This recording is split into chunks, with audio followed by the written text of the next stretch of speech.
Dans cet enregistrement, je vais parler de facture électronique. Pourquoi je fais ce podcast? D'abord parce que c'est un sujet d'actualité depuis quelques mois et encore probablement pour un certain nombre de mois et d'années.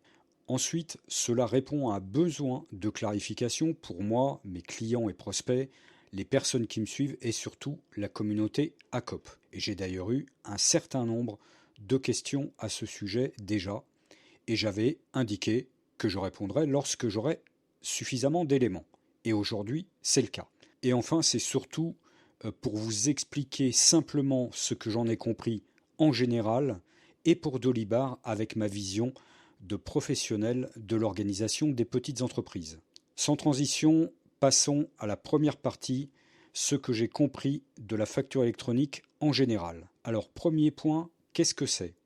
Déjà, une facture électronique, c'est une facture sous forme de fichier informatique. Alors là, je ne vous fais pas de définition pompeuse que vous pourriez trouver de ci et de là. Je veux juste vous donner ma vision.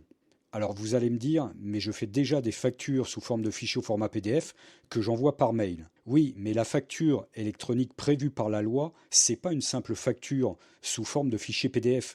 C'est un fichier à un format spécifique, donc par exemple comme le format UBL, C2I ou FactureX. Alors pour la France, ça sera principalement du FactureX. Et au-delà de ce format spécifique, c'est aussi des données qui sont formatées d'une certaine manière. Alors vous allez me dire, ça vous semble peut-être pas trop compliqué. S'il n'y avait que ça, effectivement, ça serait simple. Mais il y a également un volet de transmission avec cette réforme. Et transmission à trois niveaux. Le premier niveau, une transmission des factures entre professionnels B2B appelé e-invoicing. Une transmission des données de transaction, donc vers les particuliers appelé e-reporting B2C, mais aussi les transactions internationales appelées e-reporting B2B international. Et enfin, pour terminer, une transmission de données de paiement et d'encaissement appelée e-reporting de paiement. Donc vous voyez, ça fait beaucoup de i quelque chose et ce n'est pas simplement une facture sous forme de fichier informatique. Donc là, ça se complique déjà un tout petit peu. Et ce n'est pas tout, parce que vous devrez également suivre les différents statuts de vos factures et de vos paiements. Donc voilà ce que c'est en général la facture électronique. Deuxième point, quand cela doit être fait. Alors je vais ici m'attarder que sur le cas des micro-entreprises et des PME. Donc ça sera à partir du 1er septembre 2026 pour la réception des factures, donc qui seront principalement émises à ce moment-là par les grandes entreprises. Donc vous ne serez pas concerné à ce moment-là en émission de facture, mais par contre cette obligation d'émission et de données de transaction et de paiement interviendra un an après, soit à compter du 1er septembre 2027. Donc deux dates, 1er septembre 2026 pour la réception des factures, 1er septembre 2027 pour l'émission des factures et des données de transaction et de paiement. Alors ça, c'est pour l'instant la théorie, sauf éventuellement décalage de dernière minute qui pourrait intervenir. Autre point, pour qui? Ou autrement dit, qui est concerné? Alors sont concernées les entreprises assujetties à TVA et même celles qui sont dispensées de paiement au titre par exemple de la franchise en base de TVA et qui est le cas de beaucoup de micro-entrepreneurs. En revanche, n'y sont pas soumis les activités de santé et de soins, l'enseignement et la formation, les activités bancaires et financières, les opérations d'assurance ou d'organismes sans but lucratif, comme les associations et les opérations immobilières. Alors si vous avez un doute quelconque sur votre situation ou si tout simplement vous ne voulez pas en avoir, vous pouvez faire un diagnostic. Donc sur le site officiel de la DGFiP, vous retrouverez le lien de ce site dans la lettre d'information. Autre point, comment faire? Alors déjà, par rapport au calendrier proposé, il va déjà falloir choisir une plateforme agréée pour recevoir les factures à compter du 1er septembre 2026. Et aussi, en ayant un outil, donc un logiciel, un ERP ou autre, et une plateforme agréée également, qui pourra être différente ou identique de celle de réception que je viens de citer pour envoyer les factures, les données de transaction et les données de paiement à compter du 1er septembre 2027. Alors vous pouvez vous y préparer dès maintenant en évaluant la faisabilité donc sur vos outils, donc la possibilité de générer des factures au format indiqué, donc soit sur votre logiciel ou votre ERP. Vous pouvez aussi mettre à jour les données de vos tiers, donc les fournisseurs et les clients de vos outils actuels, et en évaluant aussi un ou plusieurs outils si vous n'en disposez pas actuellement. C'est d'ailleurs très probablement l'occasion de réfléchir à la mise en place d'un outil. Et donc on voit bien que c'est l'outil que vous avez ou que vous choisirez d'implémenter qui guidera le choix de la plateforme agréée et non l'inverse.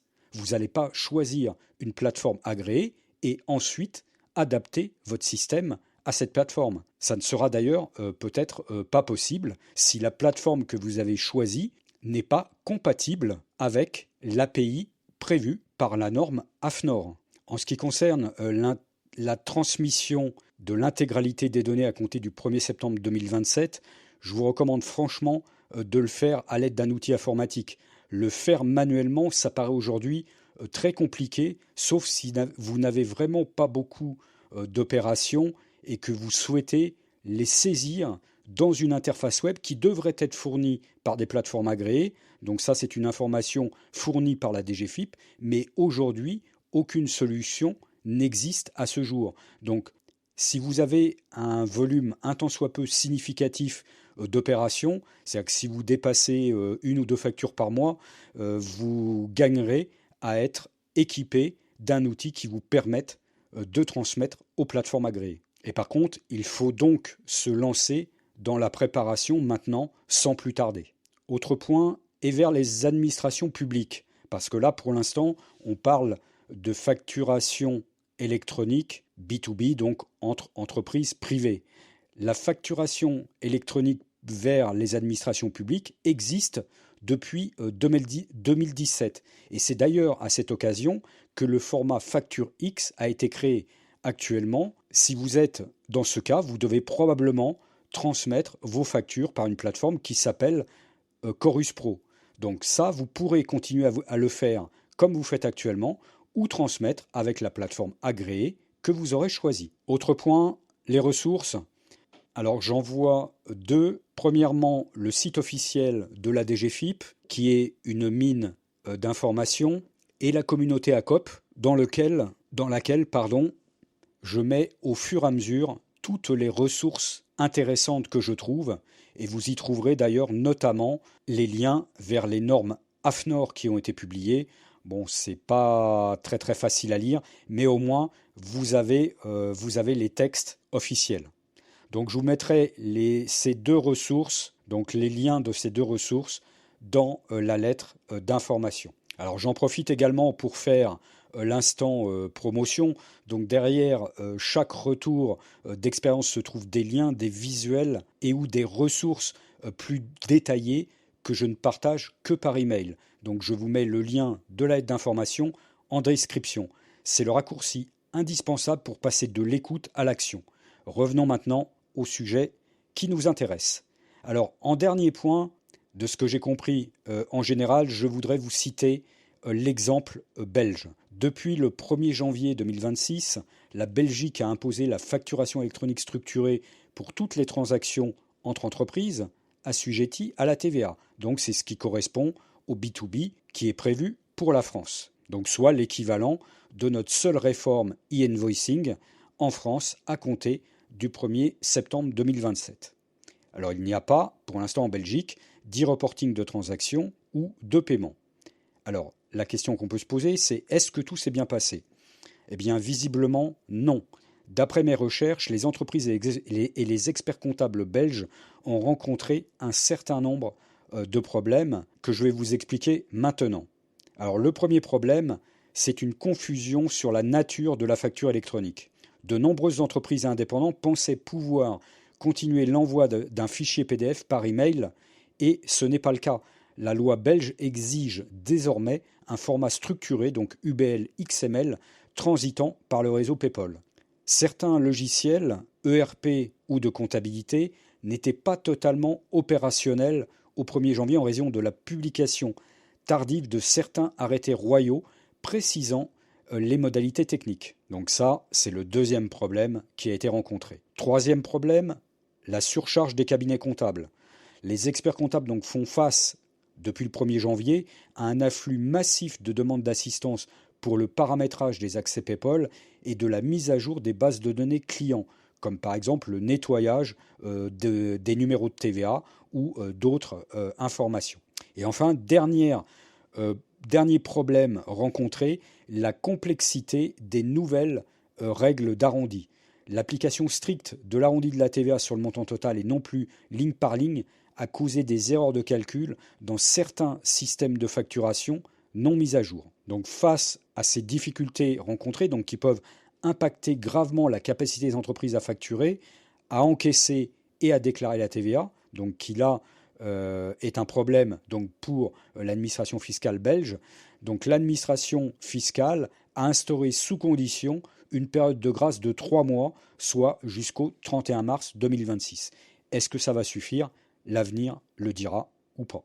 Donc voilà ce que je voulais vous dire de ce que j'ai compris en général sur la facture électronique. Passons maintenant à la deuxième partie et ce que j'en ai compris pour Delibar plus particulièrement. Alors déjà pour Delibar, il faut déjà parler de la question de la version que vous utilisez.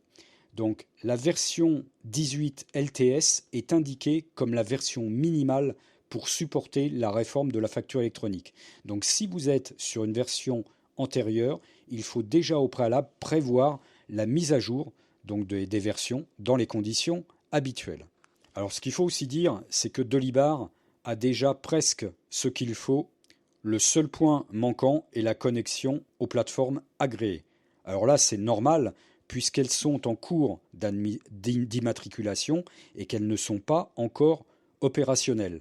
Elles le seront courant fin de premier semestre 2026. Mais par contre, le sujet de la facture électronique est suivi de près par la communauté de Delibar, et cela depuis nombreux mois ou années. Alors maintenant, il faut que je vous explique quelles sont les briques de la réforme qui sont déjà présentes et celles à venir.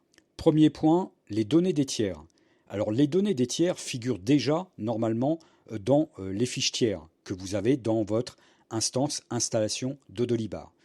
Il faut bien sûr les vérifier de manière à les valider et éviter tout problème lors des premières transmissions.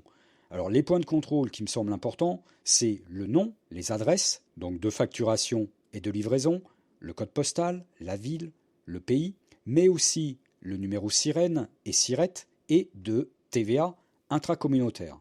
Et bien sûr, ça concerne les tiers en B2B, vous pouvez exclure les particuliers puisqu'il y aura un système de e-reporting et non de e-invoicing. Donc tout du moins, dans un premier temps, pour moi, le plus important, c'est le B2B. Alors pour faire ces contrôles, vous pouvez vous aider des modules qui existent actuellement, comme par exemple le module Sirène. Ça vous aidera dans la mise à jour des informations. Pour faire des vérifications vraiment plus poussées, vous pouvez également voir le module externe FX Preflight vérification initiale de facture électronique. Je vous mettrai le lien dans la lettre d'information. Après cela, vos données tiers devraient être fiables. Autre point, émettre une facture au format FactureX. Alors il y a un module externe qui existe depuis 2021, donc il s'agit du module FactureX facture électronique. Donc je vous mettrai également le lien du module dans la lettre d'information. Et donc ce module actuellement qui est externe doit être libéré en open source et intégré au dépôt officiel de Delibar lorsque la facture électronique deviendra obligatoire en France.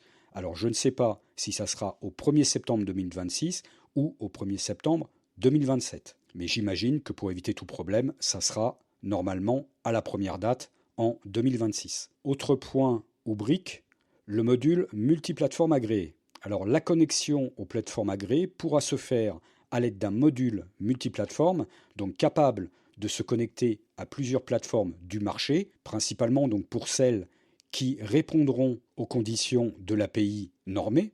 pour ne pas enfermer l'utilisateur chez un seul prestataire. Donc vous pourrez avoir le choix de plusieurs plateformes normalement à l'aide de ce module multiplateforme. Alors ce module, il est en cours de développement et une version préliminaire de ce module vient de sortir mi-janvier. Donc vous voyez qu'il n'y a pas de retard à ce niveau-là. Donc cette phase d'intégration technique de Dolibar aux plateformes agréées doit se poursuivre sur tout le premier trimestre 2026 et probablement après d'ailleurs, avec des tests de connexion réelle et une diffusion des informations techniques aux utilisateurs pour configurer leurs accès et leurs certificats. Et c'est véritablement à partir de là que vous pourrez envisager les premiers tests de votre côté et les choix d'une ou plusieurs plateformes agréées. Mais il est vraiment fortement conseillé entre-temps de travailler sur vos données de tiers et recenser vos cas de facturation spécifiques, comme par exemple les acomptes, les remises, les escomptes, etc., etc. Alors maintenant, une parenthèse sur la communauté des entrepreneurs qui font. Donc l'aventure d'entrepreneur peut être solitaire, surtout face à des défis techniques. Ce podcast est mon journal, mais la communauté est notre espace d'échange. Vous connaissez la citation, seul on va plus vite, ensemble on va plus loin. Rejoignez donc la communauté ACOP, un espace d'entraide pour ne plus être seul face à ces questions sur Dolibar, le numérique ou la gestion d'entreprise. Je vous mets le lien dans la lettre d'information et qui sera également en description. Revenons maintenant au sujet qui nous intéresse. Dernière partie, mon avis sur cette réforme, donc principalement pour les petites entreprises, et que je vais synthétiser sous deux aspects, les aspects positifs et les aspects négatifs. Alors on va déjà commencer par les aspects positifs. Alors le premier aspect positif que je vois, c'est la centralisation des flux réels de l'entreprise, donc des factures.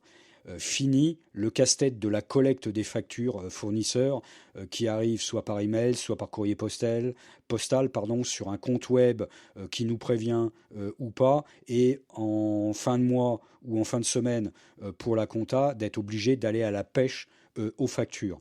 Désormais, tout arrivera sur la plateforme agréée, enfin principalement à partir du 1er septembre 2027, parce que vous aurez que celle des grandes entreprises à partir du 1er septembre 2026. Mais ça sera déjà un premier pas pour se roder sur la collecte des factures fournisseurs.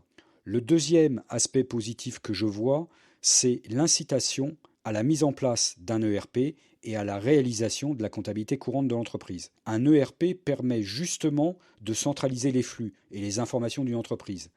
Avec la réception des factures électroniques, la difficulté de la collecte des informations disparaît complètement. Et donc, il ne reste plus qu'à configurer l'ERP pour obtenir automatiquement la comptabilité courante. Et l'enregistrement comptable automatique pourra alors se faire sans problème. Donc, c'est vraiment une occasion, je pense, pour utiliser un ERP si vous n'en avez pas et mettre en place la comptabilité courante de votre entreprise. Alors passons maintenant aux aspects négatifs. Alors le premier aspect négatif que je vois, c'est que c'est une obligation légale et c'est encore une nouvelle qui vient s'ajouter aux précédentes des dernières années. Donc dans les 10-12 dernières années, on a quand même eu un certain nombre d'obligations, comme par exemple la déclaration sociale nominative, le CSE, donc le comité social et économique, le guichet unique, n'en parlons pas, le registre national des entreprises, le registre des bénéficiaires effectifs, le prélèvement à la source, les bulletins de paye dématérialisés, la réforme l'année dernière du plan comptable général, le prélèvement forfaitaire unique, enfin un certain nombre de changements de fonds. Et là, la facture électronique, ça va être également un changement d'ampleur. Donc pour moi, une obligation légale, c'est une contrainte encore supplémentaire. D'un autre côté, si la contrainte n'existait pas, je pense que la facture électronique ne se mettrait pas en place. Donc si on veut bénéficier des aspects positifs, il faut bien évidemment accepter la contrainte. Un autre aspect négatif que je vois, c'est le coût. Et parce que maintenant, il va falloir payer, bon certes peut-être pas des sommes importantes ou très peu, ou même pas du tout pour un volume très faible, mais sur le principe, il va falloir payer peut-être quelques centimes ou dizaines de centimes pour recevoir et émettre des factures électroniques. Alors qu'avant, la réception ou l'émission d'une facture ne générait pas de coût direct. Alors après, certains parleront du timbre, etc. Donc toujours le débat entre le papier et l'électronique. Je ne vais pas rentrer dans ce débat-là, mais il faut accepter avec la facture électronique de supporter son coût. Et ça ne me semble pas être un aspect positif. Enfin, le dernier aspect négatif, la charge de travail que cela va représenter.